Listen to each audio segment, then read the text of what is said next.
There's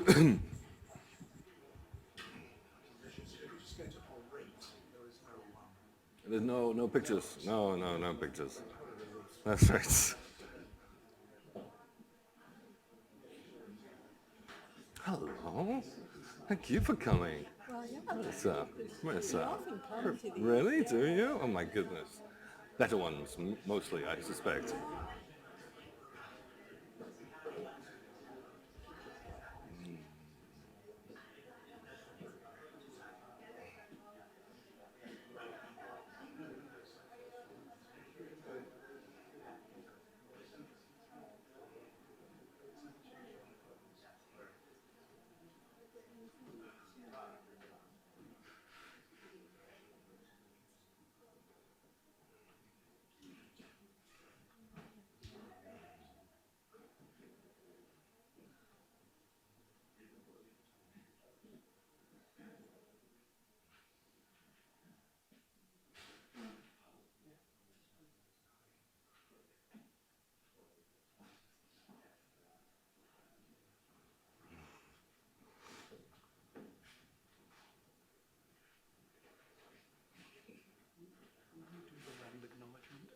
Pardon?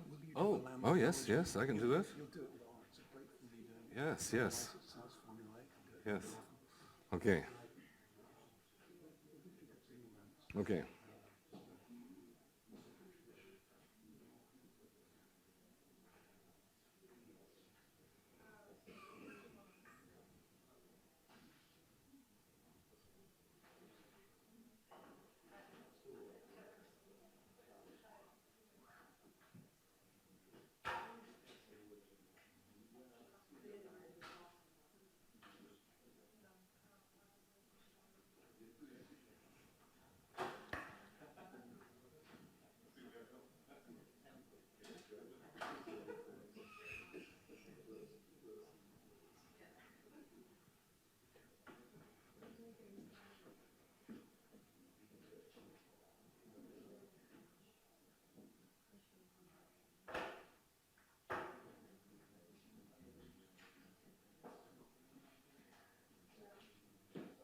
Tuesday, isn't it? Tuesday talk at Green College. There are various ways that speakers fall into the Tuesday evening slot, all of them more or less glorious. Professor Jon Beasley-Murray is speaking on a Tuesday because we have co-opted him this year as a faculty member of Parliament at Green College, a distinction that he wasn't really expecting, certainly not angling for, but which has come to him as it were ex officio because he is also this year, of his own free will, co-convening with Al-Kazim, I think he's here too today, and Maddie Redon, one of the series of monthly talks under the banner of critical nationalism's countercults. And there must be another one of those. Did I get that right? Another one of those coming up soon. Larissa Lai. When is that? 13th of February, yeah, on a Wednesday. Meanwhile, Jon continues on his own trajectory as scholar, intellectual, activist. He and I have one thing in common. We are both, at some distance now, even more distance in my case than his, products of what used to be known as the Cambridge English School. I was there, I think, in the last decadent phase of the Cambridge English School, and Jon was probably there in the first post-decadent, subversive, reconstructionist, revisionist phase. Jon went on from Cambridge to Duke University, whereas I left from Cambridge to Oxford University. That tells us everything comparatively that we need to know about the two of us. But this is not about me, it's about him, and more particularly, his current research, the title of which, happily for us, is only available in ancient machines writing in politics in Latin America. Welcome, Jon Beasley-Murray.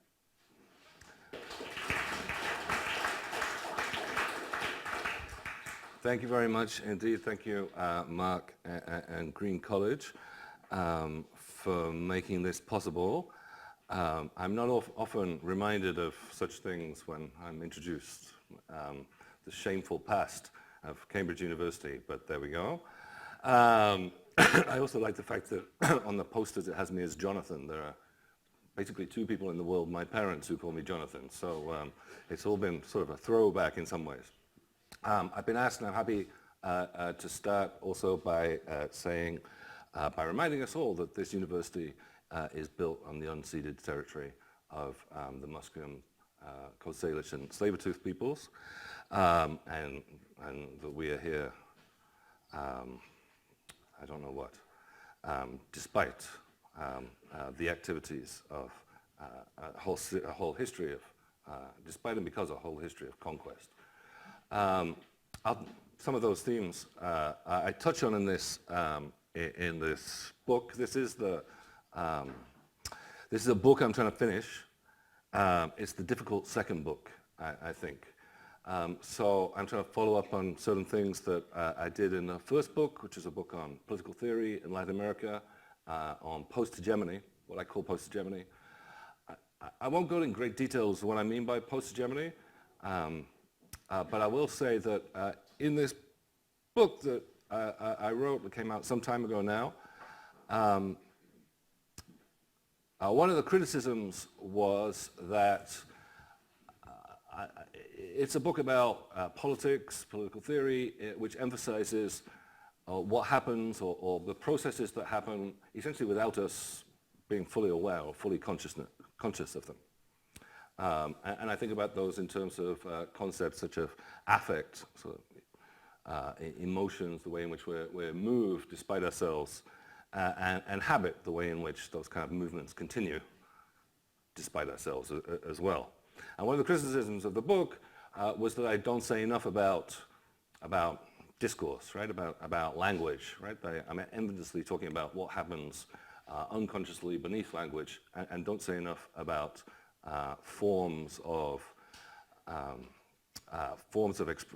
expression, right? Textual, discursive forms of expression. So this book is in part an attempt to make up that fault, I suppose, right? It's a difficult second book also in that I'm trying to put it together and I'm trying to find a way to frame it. So this talk's going to be or parts of this talk are going to be fairly informal, and I'd be interested in hearing, seriously interested in hearing the ways in which you think I am or am not framing this in ways that might be of interest, especially to people whose immediate interest is not Latin America or Latin American studies.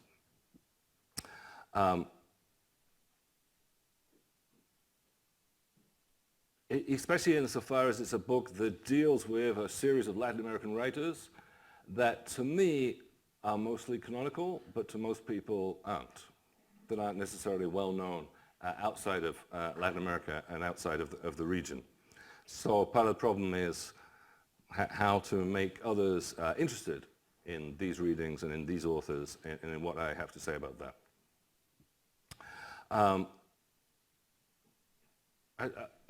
There's an Irish writer called Flann O'Brien that I like a lot, who says it in his book at Swim Two Birds. He starts it off by saying there's no reason why a book should start in any one way. It can start in various ways. So I'm thinking of this problem of how to start and introductions. I'm going to give you one introduction here. There's another little story which may make its way into the introduction at some point, which is a story by a Uruguayan writer called Felisberto Hernandez, who again, probably no one has heard of unless you come from Uruguay, in which case you'll be very proud of him, because he's one of the few writers from Uruguay. And he wrote this book, this short book, this novella, long short story called Las Hortensias. It's translated as The Daisy Dolls. It's a fantastic story if you can get hold of it. It is about a married couple in Montevideo, the capital of Uruguay, and the man has this fascination with life-size dolls, essentially. So he repeatedly buys these life-size dolls, and more life-size as the story, more and more lifelike, sorry, as the story goes on. He gets them to have some sort of circulatory system and so on and so forth. And he creates sort of settings for them in his attic, in basement, in various parts of the house, these little sort of panoramas in which he places these dolls in various poses and in various situations. At the start, the wife's kind of in on the game and kind of likes it and plays tricks with him and sometimes substitutes herself for a doll, sometimes substitutes the doll for herself. In the end, madness essentially ensues in this kind of play of copies and doubles and essentially a fetishistic relationship, right, to these creatures, these objects, right, which are increasingly difficult to discern from the real.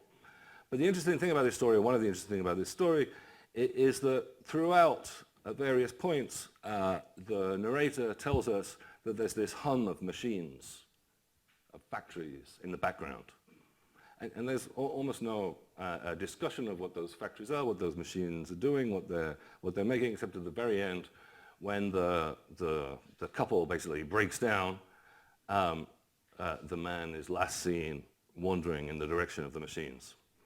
So I like this as a little allegory of something that I'm trying to do here overall in the book, which is essentially, rather than being too concerned or rather being caught up in the fetishism of representation and lifelikeness, of the relationship between the copy and the real, I'm trying to attend to or think about the presence of mechanisms or machineries in the background that enable all this, but mostly pass unnoticed.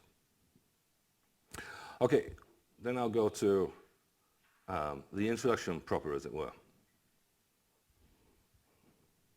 So literacy machines, writing and politics in Latin America. I want a better title. If you can give me a better title, then give it to me. Power needs no words. The barbed wire fence, the policeman's cosh, the padded cell hardly require any interpretation. They may be accompanied, even surrounded by injunctions, exhortations, or rationalizations. Keep out, come here, it's for your own good. But they're effective without them. They may be made to signify, fences and walls, for instance, conjure up a whole series of associations and are overlaid with meanings that may be disputed or denied. Just think about the debate in the United States at the moment, for instance. There's a whole history of enclosure, dispossession, and segregation that resonates when such barriers are built. But when it comes down to it, faced with the cosh or trapped in a cell, the sheer irreducible materiality of power comes brutally to the fore.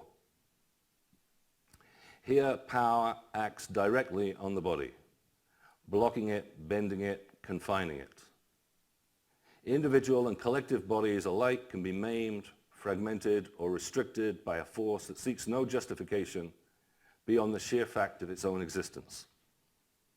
Even when such power acts at a distance, often enough it is conveyed less through language than through what the French philosopher Michel Foucault terms signals, like school bells or traffic lights, which structure the day and regulate our passage through it.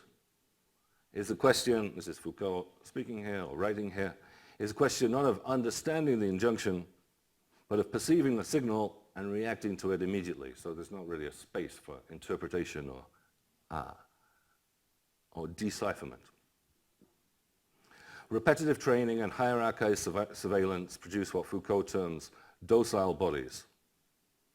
But this disciplinary power is discrete in that it functions permanently, again I'm quoting here, and largely in silence. In fact, power works best, and this is an observation from the French sociologist Pierre Bourdieu as well, power works best when it's taken for granted, goes without saying, never has to be put into language.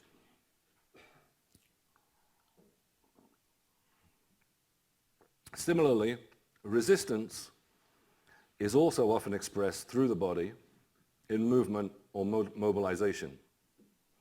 Marches and mass trespass contest threats to public space and free transit. Boycotts and pickets restrict or reroute the flows of capital and labor. Truancy and absenteeism, or just everyday foot dragging, the retreat into a body's inertia, resist the sequenced organization of our physical mobility. Again, whatever slogans or excuses accompany such protests, what counts is the redistribution of bodies in space and time, the material incarnation of some alternative sense of social organization and interaction. The body stretches out, encounters other bodies on terms not prescribed in advance. This might be, and again I'm quoting Foucault, the art of voluntary inservitude, of reflective indocility. But protest can also become an end in itself without further justification, not so much resistance to anything as an exploration of the powers of the body, of our capacities to combine with other bodies and discover or invent new collective powers. The right to roam, freedom of association, require no ulterior purpose. Taking a walk, going on a trip, standing up straight, and doing a jig, none of this has to mean anything, to refer to anything beyond itself. The most fundamental, if most elusive political achievement is simply the power to be, to persist in one's own being, as Spinoza puts it, neither represented by nor standing in for others. Given all this, it is tempting then to discount language as mere talk. If words in themselves have no power, take even the linguist's favorite example of a form of language of immediate effect, which is the performative. This is the instance where words don't merely describe, they enact or put something into action. For instance, when the presiding officer declares that calls a meeting to order, the meeting has begun, when the priest declares a couple, man and wife, when the judge hands down a guilty verdict, what they say, the words that they say, changes the state of things and people. These are words that can quite literally constitute a death sentence. But in each case, what matters is who is speaking and the authority with which they claim to speak. Not just anyone can successfully make words perform in this way. As the priest puts it, the force of the pronouncement comes from the power vested in me. Without that power, which precedes the statement and gives it life, the words are empty. A performative statement of this kind opens onto a whole network of power relations, including previous statements and commissions that grant state officials or other authorities the right to issue such binding declarations. Any search for some foundational investiture of power soon gets lost in a palimpsest of overlapping declarations. Not that this makes a legal judgment or a political communique any the less effective, but what counts are the mechanisms in place to enforce them, to give them force. Similarly, insults or hate speech function insofar as they evoke entire histories and social contexts of inequality or oppression. Words can cut and even traumatize, but they do so insofar as they're embedded in an entire world. They transmit energies and affects that arise elsewhere, applying and actualizing them in new situations. Of all linguistic forms, literature might seem to be among the least invested with power. Today, with rare exceptions, a writer is by no means an official position, and where it is, literature written in official capacity is seen as at best decorative, at worst somewhat shameful. Even when patronage, state or private, was more common, there was often some tension inherent in the idea of commissioned art or commissioned speech. Writers have tended to garner what legitimacy they have from the sense that they do not write to order, that they follow other dictates. In turn, and perhaps increasingly from the perspective of power, literature can be seen as irrelevant, a luxury, entertainment, or distraction.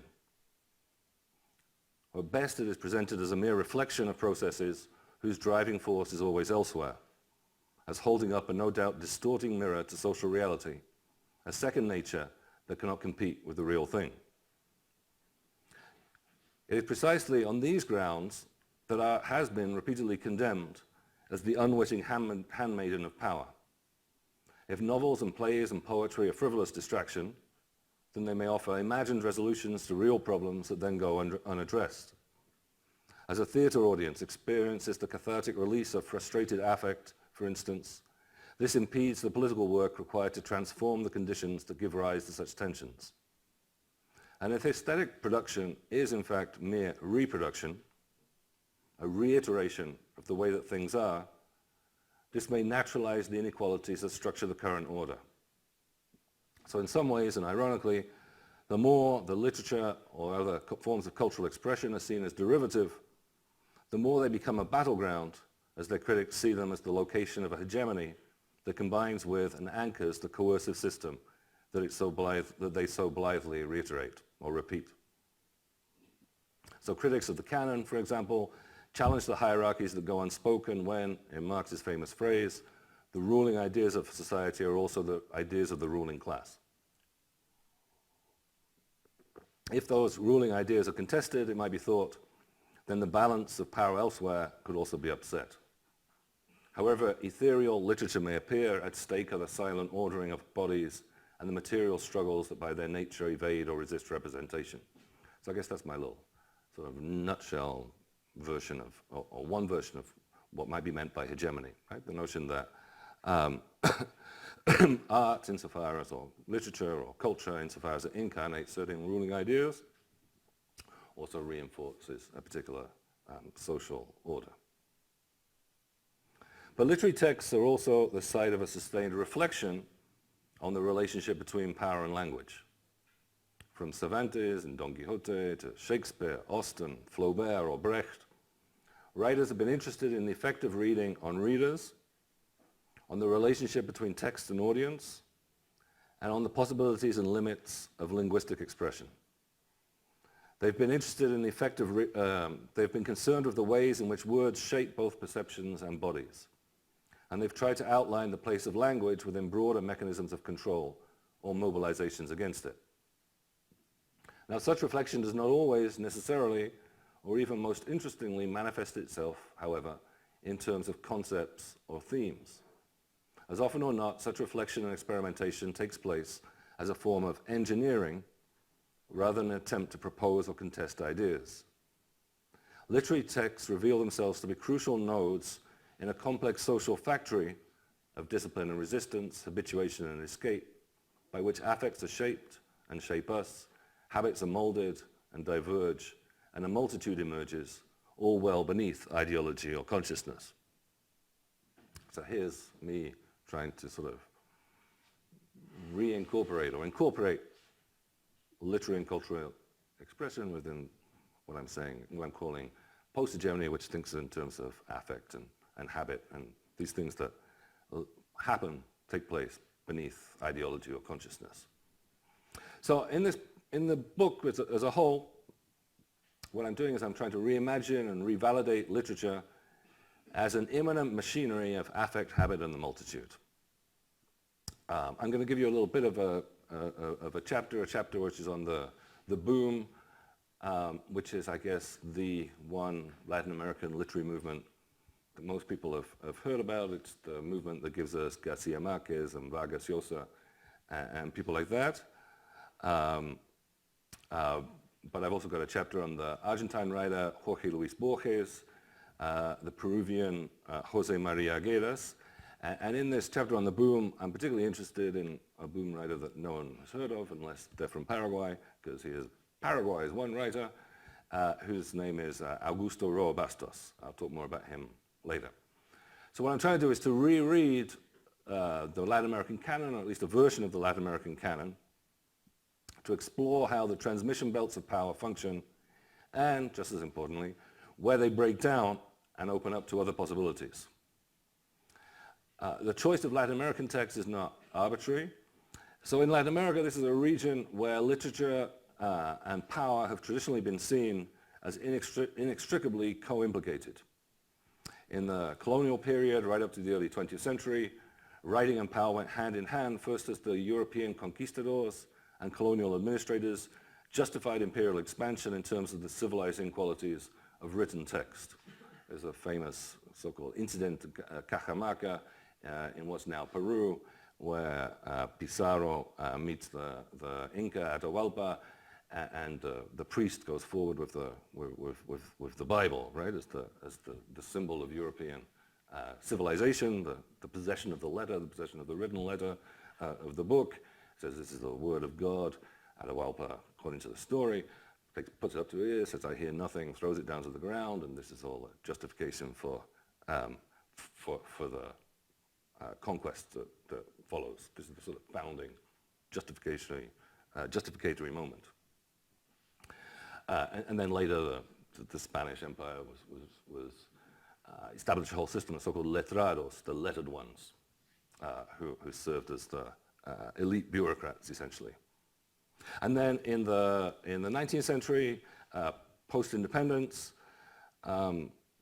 intellectuals and politicians self-consciously set out to construct the image of the United States through literary fiction in a way which is, I think, much more sort of self-conscious than happened elsewhere. And for much of the second half of the 20th century, by contrast, writers came to see themselves as engaged now, speaking truth to power, I guess, as engaged in a politically committed project of sort of compensatory representation, ventriloquizing the voice of those without a voice. In the context of relative economic underdevelopment, broad social oppression, and the proxy conflicts of the Cold War, culture was taken to be the key arena in a battle for hearts and minds. In this portrayal, the machinic aspects of literary production and reception were sidelined and ignored. But the machines kept on working in the background nonetheless, undermining a sclerotic image of the relationship between language and power. The hum of their workings, like the little Felisberto Hernandez story I suggested, the hum of their workings in fits and starts is barely audible, but all pervasive. And I hope if this argument is persuasive for Latin America, where the thesis of hegemony seems particularly appropriate, it's surely all the more true for other literatures elsewhere. Okay, so that's the introduction. I'm not very happy with it, so you tell me what you think of it later. I'm going to give you a snippet of the chapter which is on the boom, and particularly on Roa Bastos, a Paraguayan.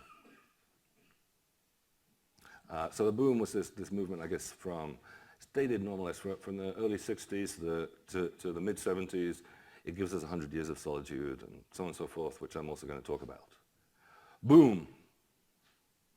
Already the name itself of Latin America's most famous and influential literary movement indicates unpredictability, disruption, and not a little violence. But this is not how it is read or how it has been received. Especially under the label of magical realism, in almost all cases a label poorly applied, Latin American fiction is seen in terms of charming exoticism, butterflies, levitation, tragic devotion, modern fairy tales. The pity then is that this movement was so quickly and so easily diffused, domesticated, captured. Boom. Already the name is transcultural, transculturated, transculturating. It's an English term, it's called boom in Spanish too, an English term to describe a phenomenon with global ramifications from Buenos Aires to Barcelona, Mexico City, New York, and yet the movement's key texts are still read in regionalist or localist exoticizing terms as national allegories or tales of underdevelopment. Boom.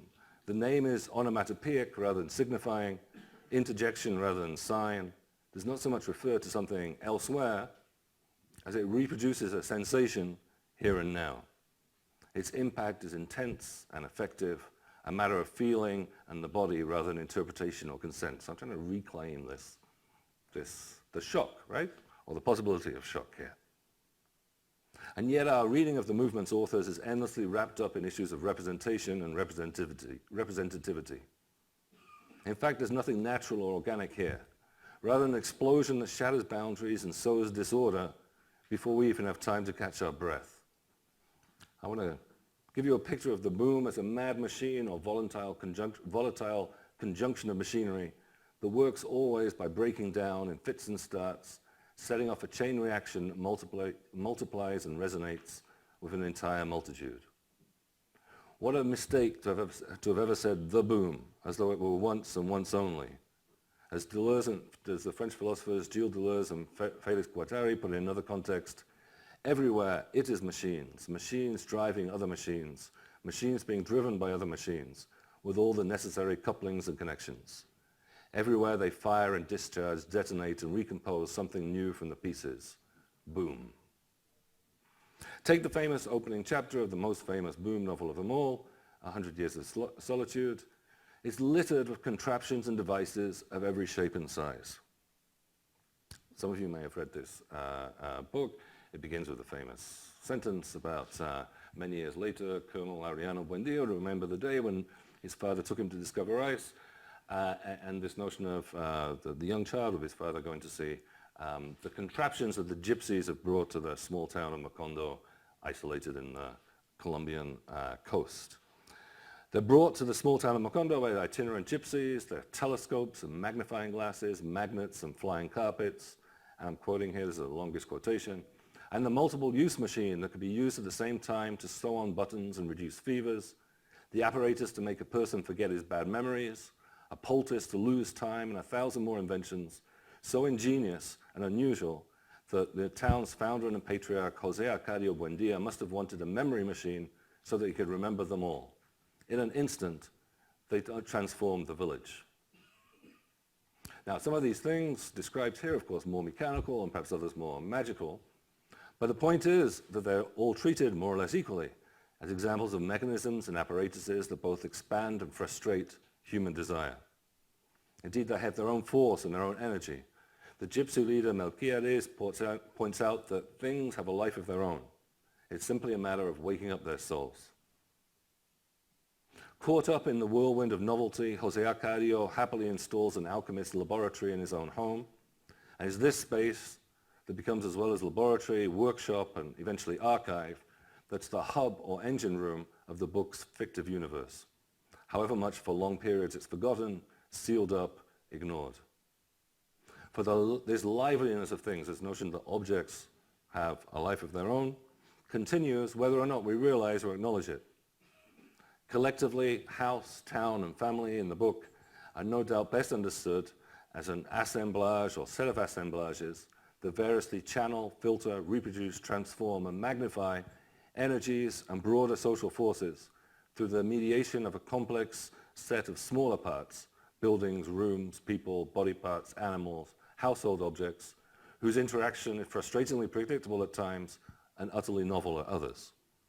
The postal service, the railway, the cinema, all of these are mechanisms that direct and are shaped by flows that subsequently come to unsettle the arrangement and reconstitute the town in new ways as time goes on. But none of this is a question of unsullied nature or time-honored tradition pitted against the invasive forces of modernization, as it's often read. Everything is always already an amalgamation, a hodgepodge, pieced together with diverse material. Even the jungle within which Macondo is set hides its own long history of machinic interactions, as signaled by the discovery of a rusting suit of armor or a ship nestling in a tall tree's branches. So what we get as the novel progresses is less a history of any particular character or characters. Again, those of you who've read it will know it becomes actually very difficult to distinguish. There's so many Aurelianos and Arcadios and so on, their interchangeability signaled by their endlessly repeating names. Nor is it really simply the story of the family Buendia that seems to keep the otherwise meandering and ragged plot together. The very absurdity of the family tree, which is in the front cover of many versions of the book, which is crisscrossed alternately by incest and by numerous extramarital dalliances, makes a mockery of lineage and explodes any Oedipal triangle by enveloping it within a tangled contraption of makeshift, borrowed, and reused parts. So rather, I'm suggesting the book is best seen as an account of all this machinery as it fires up, as it breaks down, as it upends and reconstitutes social orders on a regular basis until, spoiler alert, it finally self-combusts in an apocalyptic finale. The irony is this novel, whose title tells us it's concerned with solitude, in fact, and thanks to its proliferating repetitions, presents us with what can only be called a multitude. Even at the end, when the last of the Aurelianos, this long line of ever-repeating Aurelianos, is practically the only person left in Macondo, The objects that surround him invoke the continued presence of other lives that live on through shared habits. He sits in a rocking chair, for instance, that's the same one in which his great-great-grandmother Rebecca had sat, and in which his great-great-aunt Amaranta had played Chinese checkers, and in which his aunt and lover Amaranta Ursula had sewn the tiny clothing for a child. His response to this sort of layered sense of an inhabited space, multiply inhabited space, is to feel oppressed under the crushing weight of so much past. But the point is that this problem is hardly solitude, or at least not in any simple sense. Indeed, this is a book that's characterized rather by excess and overindulgence more than anything else.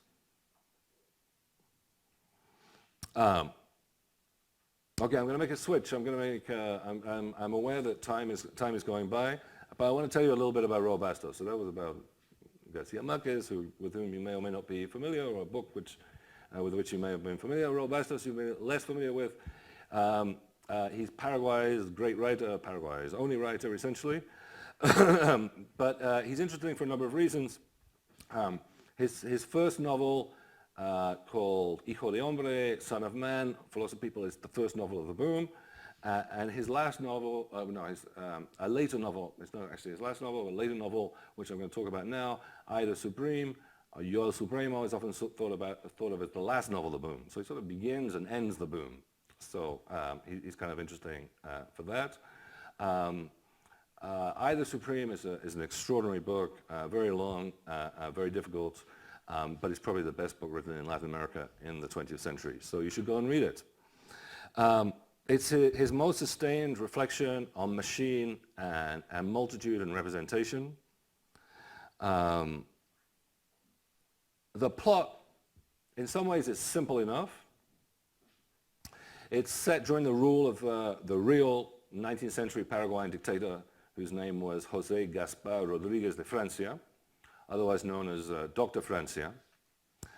And it opens with the words Aida Supreme, Yo el Supremo, as a quotation, because it seems that somebody has been forging presidential proclamations. These are examples of a performative, right? But the problem, what happens when someone else tries to perform your performative, right? This is the problem. Someone else has been forging presidential proclamations, leaving them in public places for the world to see. The novel opens with one such problematic forgery, which is found nailed to the door of the cathedral. I, the supreme dictator of the republic, it begins. This pesky pasquinade then goes on to imagine the sovereign's death and physical mutilation. It says, I order, this is the little forgery, I order that on the occasion of my death, my corpse be decapitated, my head placed on a pike for 3 days in the Plaza de la República. So the 500 pages or so that follow are essentially a very convoluted detective story in that they're the efforts on the part of Francia, aided and abetted by his trusty secretary, Policarpo Patiño, to whom he's quite literally dictating his thoughts and instructions to try and figure out who wrote this thing. So you've got this, he's a dictator, Dr. Francia, he's also a dictator in that he literally dictates. So what we read is written, supposedly most of it is written by his secretary.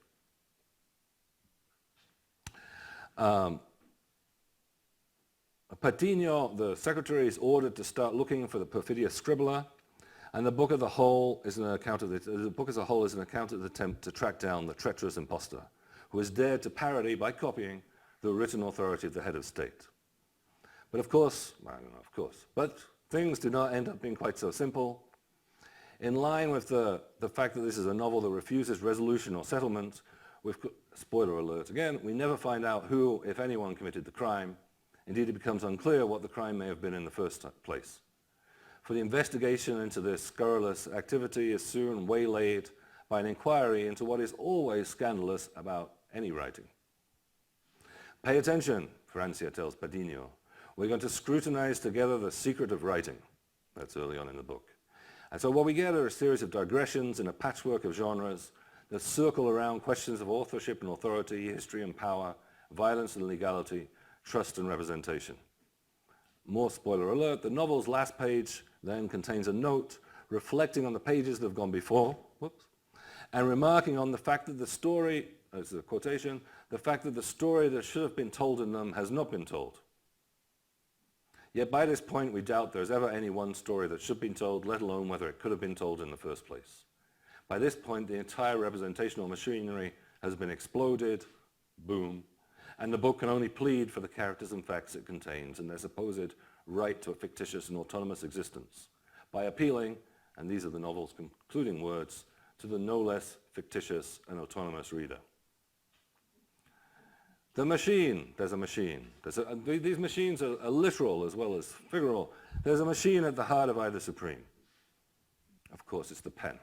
It's the pen that Francia uses, but it seems that the compiler of the book, the person who's putting all this together or tells us it's putting together, has somehow inherited or got hold of from Francia. This compiler is a mysterious figure. So he's like a third author. We've got the Supreme, who's dictating his thoughts to Patiño, who's actually doing the writing, and then we've got this sort of editor who comes in through footnotes and occasional sort of marginal notes as he's supposedly putting together the whole book from fragments found in the archive. The compiler is a mysterious figure who increasingly intrudes into what's already a complex narrative, further fracturing the authorial unity that the novel's title announces and the forgeries subvert. The author figures or the claimants to be the I, so who is this I, in other words? Multiply. There's Francia, there's Patiño, there's the forger, there's the compiler, not to mention Roa Bastos himself. Insofar as these figures overlap, they do so around the scene of writing and the fantasy of producing a text that could be both convincing and coherent. And the compiler, so how do you ground this fantasy? How do you legitimate this fantasy of some kind of convincing text? The compiler grounds his version of that fantasy on the possession of the dictator's very own writing instrument, which he calls a cylindrical pen of the sort manufactured by prisoners serving life sentences in order to pay for their food. But beyond being the product of forced labor, this pen has a number of other significant and special characteristics. It's described as having a memory lens embedded in the pommel that turns it into a most unusual instrument with two different yet coordinated functions: writing, while at the same time visualizing the forms of another language composed entirely of images in a manner that's compared to a cinematographic projection. And then in addition to reproducing images, the compiler suspects that at one time the pen must also have possessed a third function, reproducing the phonic space of writing, the sound text of the visual images. So what we have here is the dream of full representation, writing, image, and sound. The compiler fears that we won't believe it and invites anyone to come and visit him in his house and see it. But he also admits that any visit will involve some kind of disappointment, for the machine is unfortunately, and I'm quoting here, partially broken, so that today it writes only with a very thick strokes that tear the paper, effacing words as it writes them, endlessly projecting the same mute images stripped of their sonorous space. Indeed, it's precisely the fact that the mechanism is broken that leads to the inducement of the personal visit to inspect it, because of course if it were working, its powers of reproduction would presumably be testimony enough. You can only see the machine when it's broken, in other words. As it is arguably worse than useless, a mechanism that writes only to destroy the text that it produces as it goes along, a machine that defeats its own purpose and opens up a space through which doubt and multiplicity slip through. The link between dictator and compiler becomes then more ambivalent than the latter would wish to admit, as it connects the failures of authoritarian desire to the compiler's own fractured, delusory attempts to represent them or reproduce them. Roa Bastos' broken down machinery explodes them both. Boom. All right, I'm going to conclude. I'm going to find a way of concluding this. Okay, however much we seem to have closed the door on the boom, making it pretty and exotic. Boom novels, I'm suggesting if we reread it, this is the project I'm trying, or part of the project I'm trying to do here, consistently resist this closure, subverting representativity, preferring to any illusion of hegemony the much more risky and ambivalent exercise of living with and thanks to this multiplicity, becoming part of this series of crazy hodgepodge machines that break down only always to start up again. We've tried to shut down the boom too long, seeing it too often in the terms in which it has been marketed and disseminated as belated compensation for political and social underdevelopment. But this is to attribute both too much and too little to the boom, whose explosiveness should still resonate through all the failures of the nation and continent building projects that pin their flags to its mast. And however much the questions of the political role of literature or the relationship between language and power may seem perhaps now, at least for some, dated or even banal, this is an issue that has been, after all, at the heart of literary theory for decades. I hope to be showing that they're worth being posed once again. At a time when the humanities in general are in decline across the academy, humanism is not enough to save us. As universities reshape themselves in the image of corporations whose main purpose is the bottom line, whose sole promise to students self-enrichment, it's worth rethinking the powers of the word. As Spinoza famously said of the body, both constrained and overlooked, so also, we might say, of the literary text, we still do not know what it can do. We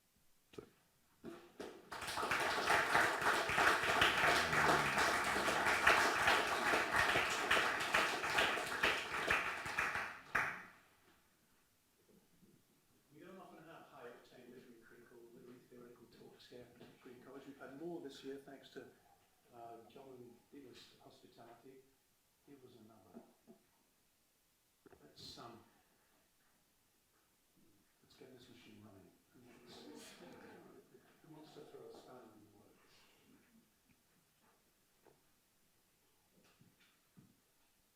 Yes. Is magic realism a reaction against the autocratic governments?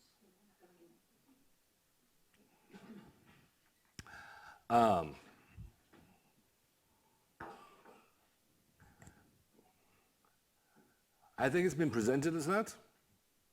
I think it was presented as that. I think it was presented as more generally as a sort of compensation for perceived economic, political backwardness. We may have, we may have democracies that are barely functional. We may have economies that lag behind, but we have the best authors in the world. I mean, that was part of the discourse or the marketing of the boom in terms of magical realism in the 1960s and the 1970s. I guess what I'm trying to say here is that, or one of the things I'm trying to say is that there are more interesting and perhaps less consoling ways to think about these books. So I'm trying to return to a moment or recreate or rediscover a moment in which these books were more shocking both to the left perhaps and to the right. Does that make sense?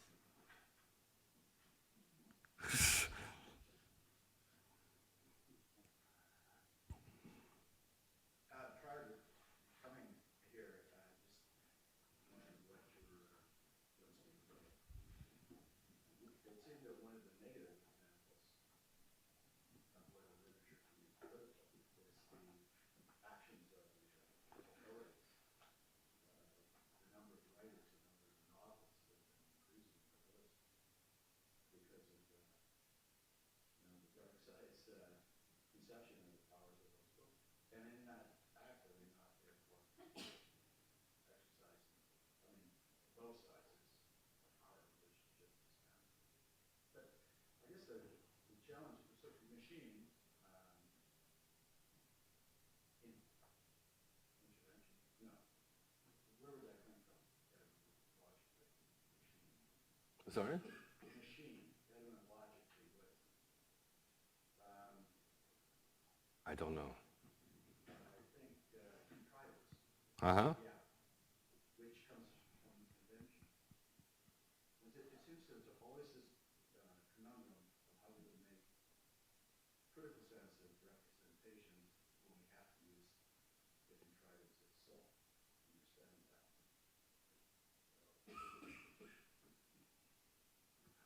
I'm not sure how to escape the machine when we use the machine to, I don't want to. I guess I'm not trying to escape the machine. It's about making us aware of the machines, right?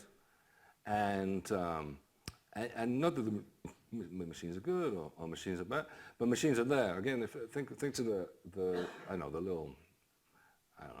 allegorical story I started with, right? The machines in the background, and they're mentioned, but no one ever pays any attention to them, right? But they're there. And finally, when everything else, right, when this sort of play of, or this fascination with the copy, and we're trying to make a copy that is as lifelike and as beautiful as possible, when that blows up in the faces of this couple, then the machines are what's left, and that's, you know, that's what draws them. And so I'm just trying to say the machines were always there, right? And without the machine, you wouldn't have had the dolls in that instance, right? That's where these things came from, right? There's a whole, but the problem is when you sort of see the text or the work, right?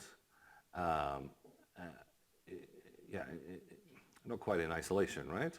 But without attending to this quite sort of disparate set of processes that otherwise go unspoken, that you're missing something about how those texts, how these works, how these cultural expressions come about and how they function. So it's not that machines are bad or machines are good. I did look up something of the etymology, I don't remember, but one of the aspects of the etymology is the notion that a machine is made up of multiple parts. Right? And that notion of this kind of disparate, I think I used the word hodgepodge, right? Notion of the machine seems to be important and interesting to me, right? And it's made up in bits and pieces that come from different places.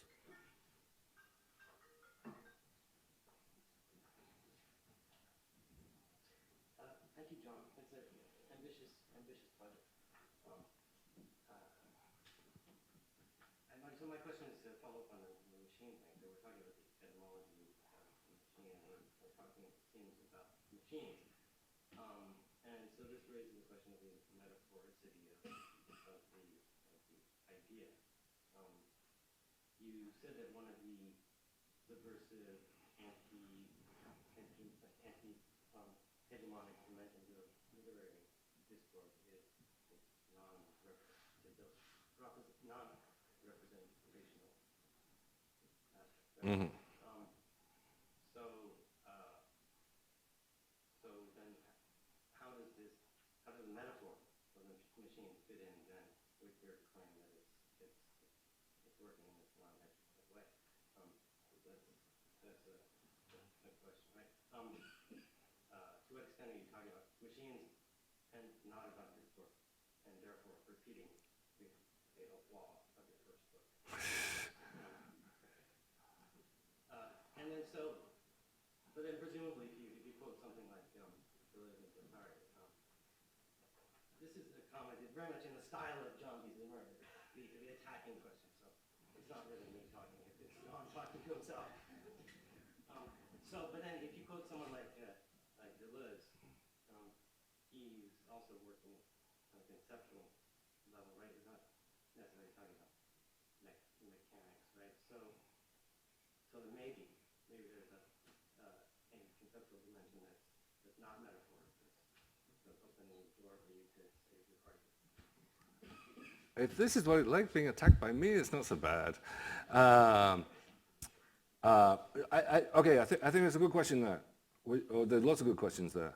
But I want to pick so one that worries me is the extent to which, I'm talking about metaphors. But there are real machines here, okay?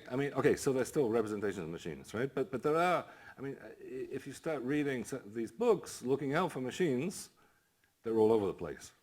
And I guess that's the first thing. It's not quite what you expect from the Latin American canon, right? But they're there and they go unnoticed, right? So I'm drawing attention to these are actually machines, right? There seems to be a concern or a fascination for machines and machinic processes where where you might not expect them. So to that extent, I'm trying to avoid metaphors. And I think there's an interest in, I think these books show an interest in the way in which they function, which is not simply a representational function, right? The way in which they function in a machinic way. Again, if you've read 100 Years of Solitude, the materiality of the book is what comes to the fore at the end. The end of the book is the end of the world. Again, spoiler, I'm sorry. But there's this sort of hurricane. The character is reading through this archive, which is found in this long abandoned workshop, and suddenly the pages are whipped up by the hurricane, and the book ends. The final line of the book is also the end of Macondo. It's also the end of the universe that Macondo is representing. So there's this concern for a very material, quite literal sense of book as a machine. And it's also in Idle Supreme, you get all these comments from the compiler says, this is unreadable because it was burnt or charred, right? Because there's a fire which has destroyed the archive. So there's something also about that's another thing, the precariousness, right, of the object that is the book. So I'm trying to avoid to say that this is not metaphor. That when I'm talking about machine, I'm trying to be as literal as possible, but I might not always be. I might fail at that, and I'm not sure if Deleuze also says we don't believe in metaphors. There's nothing metaphoric about all this. These are real. This is not about representation. And I'm not sure he always succeeds in that. But we're both trying.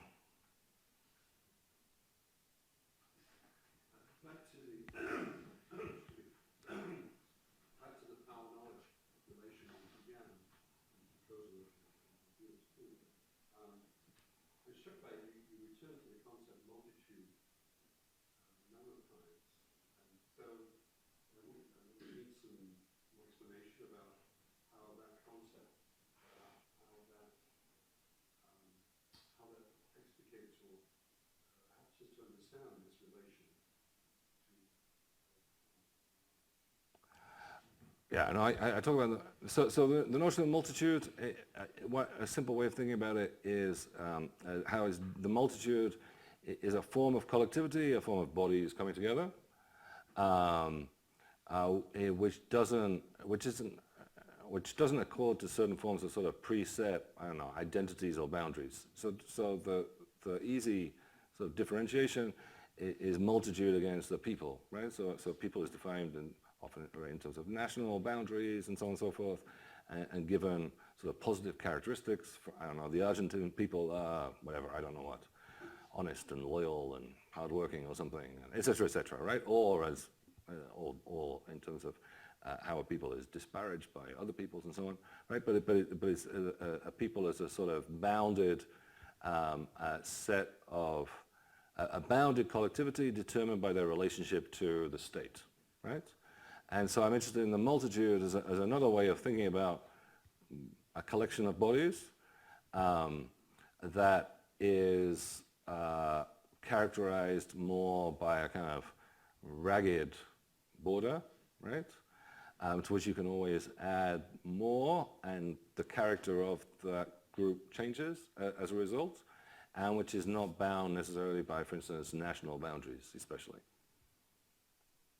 So these books, the books of the boom in particular, but not just the books of the boom, many Latin American books, were envisaged as telling the story of a people, right? The Colombian people. So that the notion that 100 Years of Solitude, again, to stick with that, okay, in telling the story of this family from essentially the late 19th century to the mid to late 20th century, this is an allegory for the Colombian people as they, encountered modernization and the railways and the banana plantations and so on and so forth, right?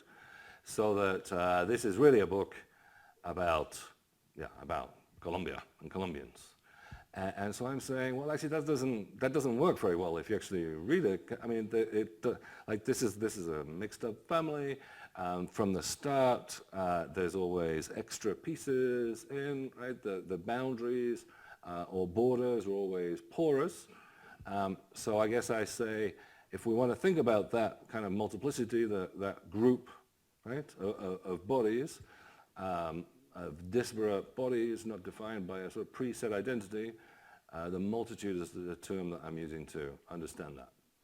So that we don't get people and nations in these books. We get, yeah, multitudes. We get something else, something which is more interesting, I think. I didn't catch the terminal dates for the boom. You mentioned fugitive terminal books by the same author. Yes. But what's the fourchette? If you're going to agree that Roald Bastos wrote the first book and the last book of the boom, then it would begin in 1959 and it would end in, I think, 1975. Right. If you want dates. Right.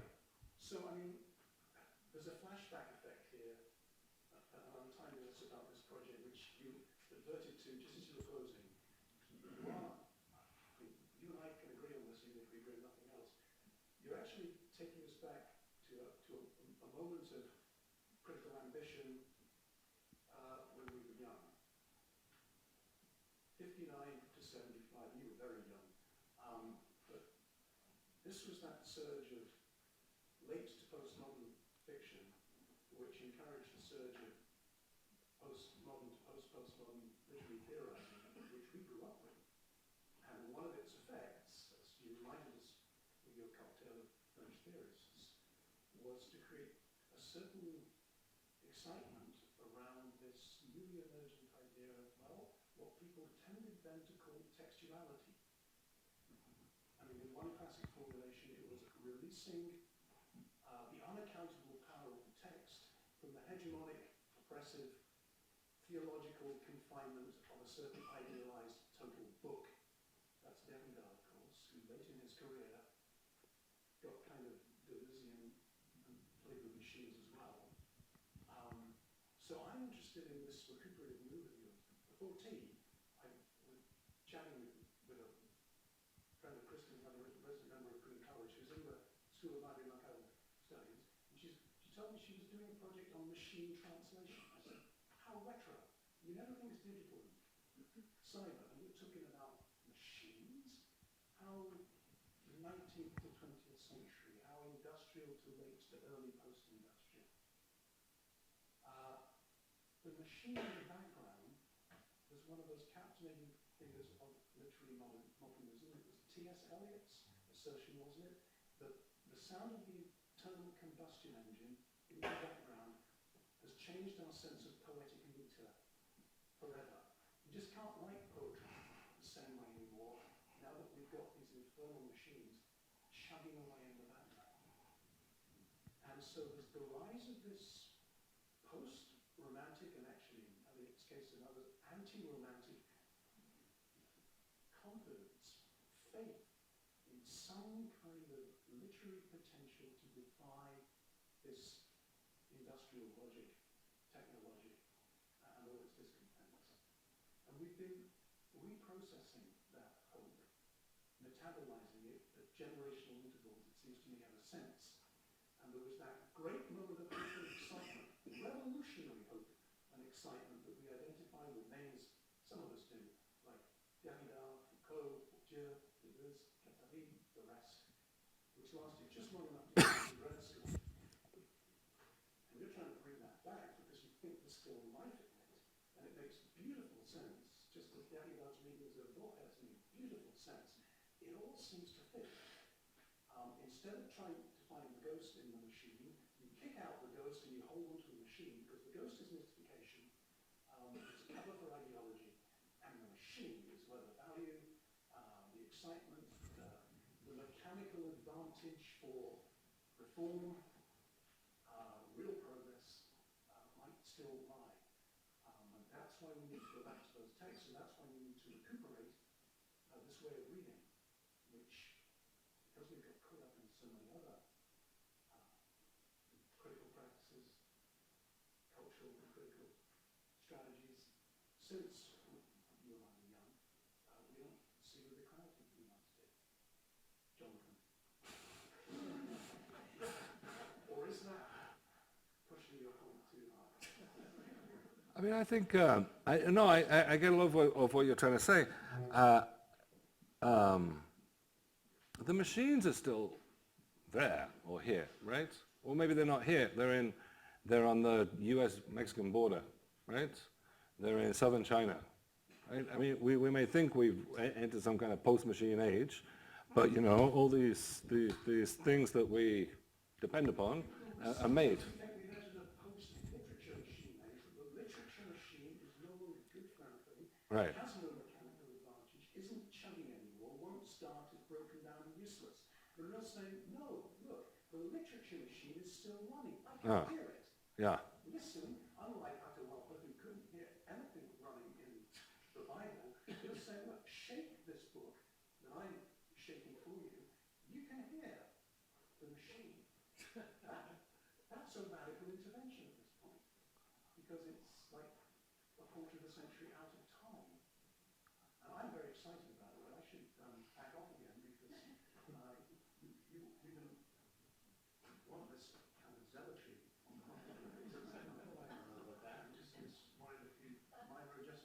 No. I like that, you know, and I like the idea of I don't want the machine and the ghost.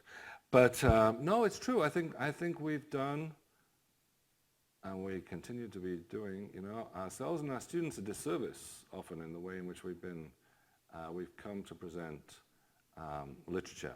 And I guess I feel this more with Latin American, especially with Latin American literature, with the ways in which it has been sort of sold and marketed, and even now, you know, students come into our classes or my classes, right, and they're expecting magical realism at every term, right, and it's it is a very domesticated, sort of this domesticated exoticism, right, is what they're looking for, and yes, I'm trying to go back to some of these like very canonical books, right, and this particular one, right, is the most canonical book in 20th century Latin American literature, and say, yeah, there's something else going on there, and it's more interesting than you thought, and it's still, yes, chugging along, if you like.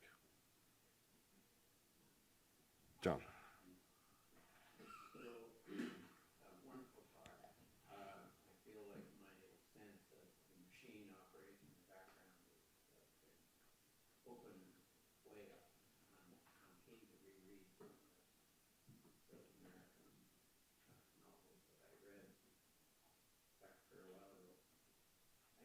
Personal relationship with machines. Always had a fascination. When I was really little, I had a little steam engine that did nothing.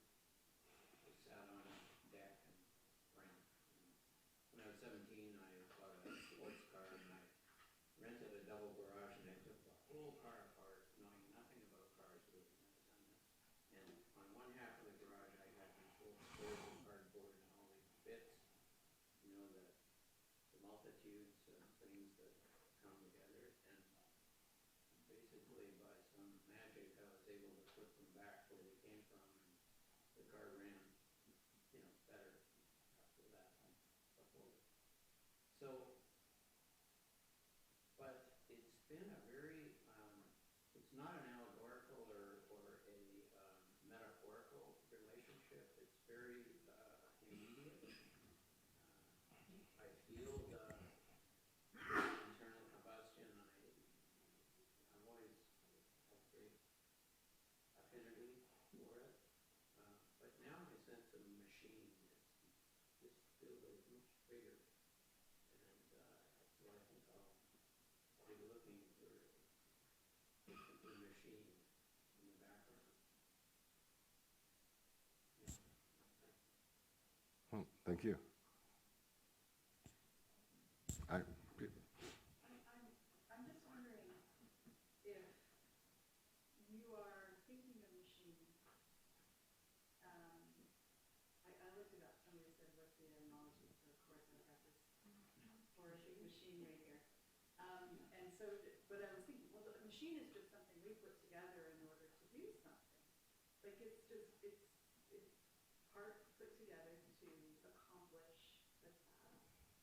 And so a book is a machine. And I'm hearing, says Mark, I don't know if it's fair to call it an emotional response to a machine, sort of the, Emotional response is always good. yeah. And so that negative way that we have of thinking of machine. And I think that Deleuze is sort of challenging that notion a little bit. And I think what I'm hearing, what you're saying is that we're basically wanting to look again at what these books were put together, what they could be used for, what they could help us to do differently. And so really even in the story you told us with the humming of the machines, that made me feel a little uncomfortable and a little bit like what is he doing in that.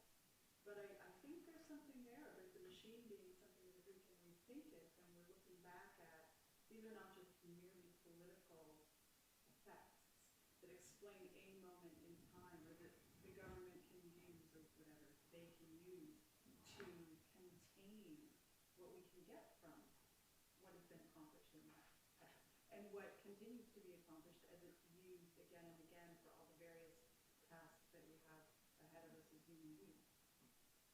Is that, am I being too, perhaps, optimistic? I'm all for optimism, and so yes, it's true. I guess, right. You know, machinic can especially today, perhaps, right. You know, or recently, it is seen as a disparagement, right? Okay, as sort of automaton and so on. There's a whole literature of that as well, and some of these, and that comes into some of the writers interested in. That I'm looking at, interested in that. But maybe it's also, I'm thinking of what Jon was saying, you know, we've become detached from the machine in some ways, right?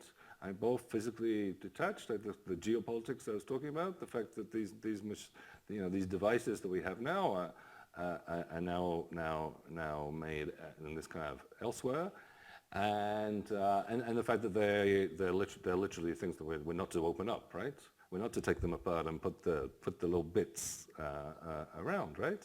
They're kind of hermetically, both the mode of their production, the way in which the machine, the machines that produce the machine are sort of sealed politically, geopolitically from us. So that's not a scene we want to envisage, right?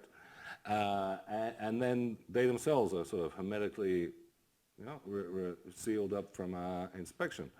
So yeah, I mean, I don't want to be this sort of, like machine, but there's an ambivalence to the machine, right? And I think these books, these writers, this sort of tradition I'm looking at, they're also interested in that ambivalence, right? The machines, and including the machine that is literature, right?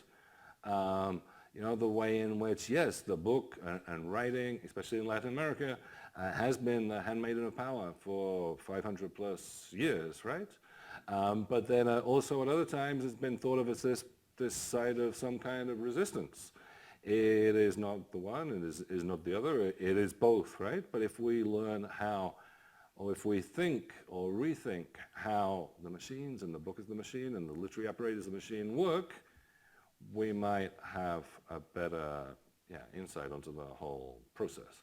The optimistic and the apocalyptic. A couple more questions. Luigi had one. Did you still have that one? And then on the back. I was just wondering about your use of multitudes, which in similarities began with the use of the common community, like not be identified groups of people that are not national or having specific characteristics.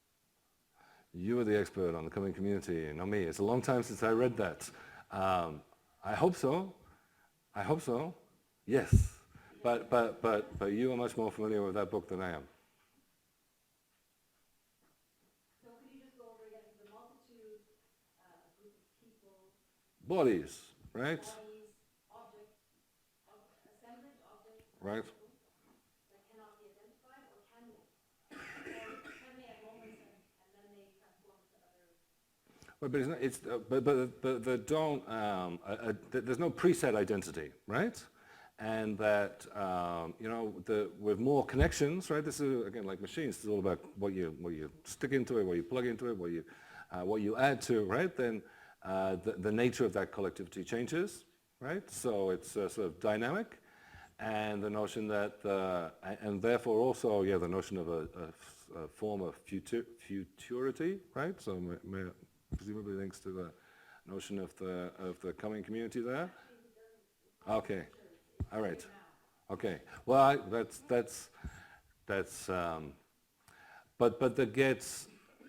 but the resist representation, or insofar as the multitude is represented, it is cast as as a people in particular in political discourse, right? And there's a certain sort of distortion and disempowerment of this collectivity that takes place as the representation is enacted. If that resonates, then yes. Question from the high school. Yes, thank you for your talk. It was very interesting. I was one aspect that gave me a lot of curiosity was the role of machines that doesn't work. So I was thinking to all the books that I read, or the plays that I so seen in theater and so on, and to my everyday experience. And when a machine that is built to work, otherwise it's useless, doesn't work, it opens up a lot of feelings that are delusion, rage, desire to destroy it, and why it doesn't work. So I was thinking what could be the strength the power of such sensation in literature, in your readings, Latin American literature. I think there's an interest here in I guess the term I wasn't using wasn't doesn't work. That's an interest, but breaking down. But this notion that they break down and they start up again. I think more than once, too many times. I was thinking as I was reading it, that this notion of fits and starts, right? And that there's something unpredictable about the way in which they work when they do work, right? That they may work in ways that seem counterintuitive or go against what you expect, right?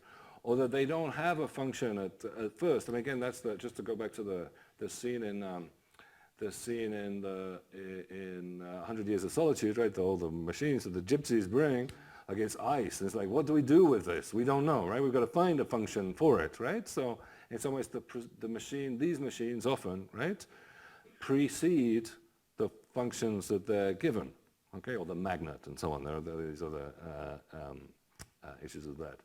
So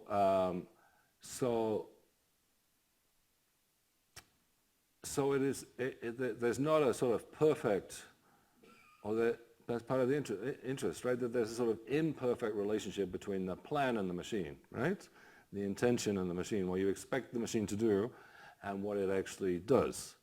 Even if it works, it may not work in the way you expect it to work, and when it breaks down in a way which is unexpected and interesting too. And I want to say, in some ways, the same for these books, right? The same for these texts, and that sometimes that is sometimes that is frustrating, but sometimes that is exciting and interesting, right? I mean, that is part of the potential, right?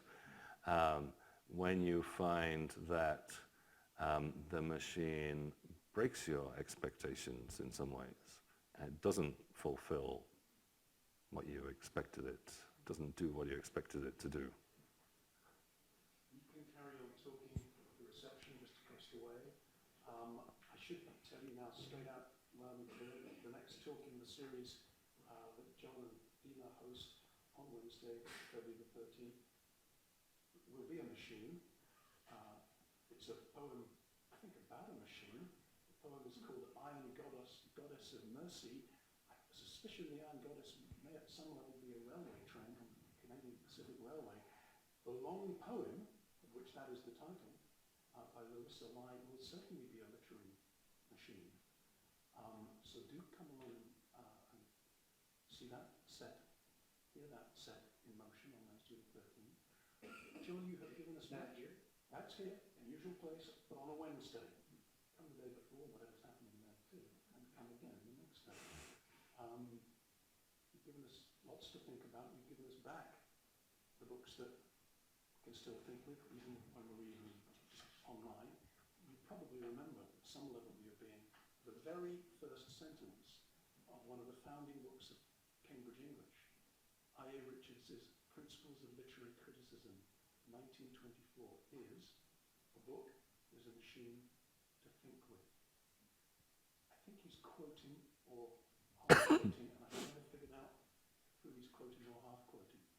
But welcome home, welcome back, and thank you for this most untimely intervention, not just in terms of our extended discourse on literature at this late date, but timely intervention too, discussions that we have around here about kinds of mechanical advantage, cognitively and culturally speaking, that are still available to us in the Anthropocene, despite our sense of hopelessness and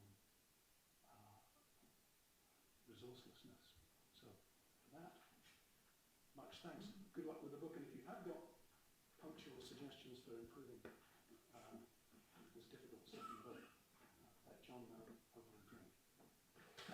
Thank you.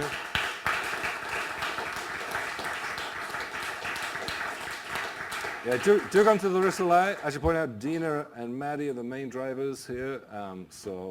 But come along to that series. That's a great lineup. Thanks.